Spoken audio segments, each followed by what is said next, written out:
Po dobytí české metropole se Aeduca přesunula do té belgické. Dalším místem, kde zástupci festivalu vzdělávání dospělých prezentovali svoji činnost, byl totiž Brusel. Do sídla Evropského parlamentu dorazili organizátoři festivalu na pozvání české europoslankyně Olgy Sehnalové, která v rámci svého projevu vyjádřila podporu festivalu a ujistila, že se o problematiku vzdělávání dospělých zajímají také v hlavním městě evropské demokracie. The reason and symbolism why we have chosen for this presentation the premises of the European Parliament, I think, is quite clear. The European Union has declared the year of 2012 the European Year of Active Aging and Solidarity Among Generations.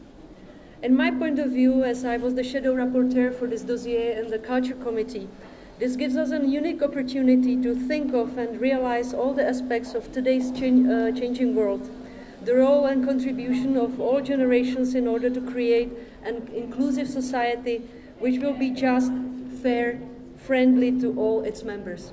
Klíčovou řeč neměl nikdo jiný než ředitelka festivalu Lenka Cimbálníková, která představila Aeducu více než 80 posluchačů a zároveň ocenila možnost prezentovat hlavní myšlenky festivalu v přítomnosti evropských státníků. Hlavní myšlenkou tohoto festivalu vzdělávání dospělých je a vždycky bylo vytvořit platformu pro prezentaci všeho dobrého, co se v oblasti vzdělávání dospělých v České republice, ale nejenom v České republice podařilo.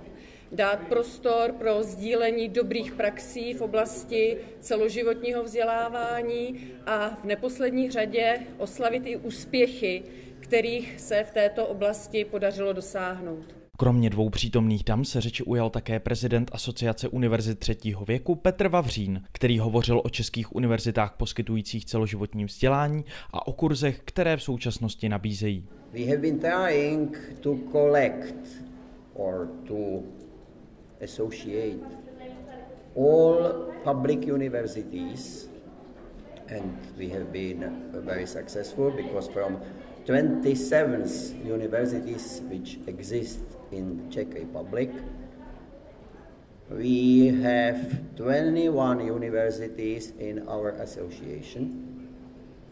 And these 21 universities are giving more than 900 courses.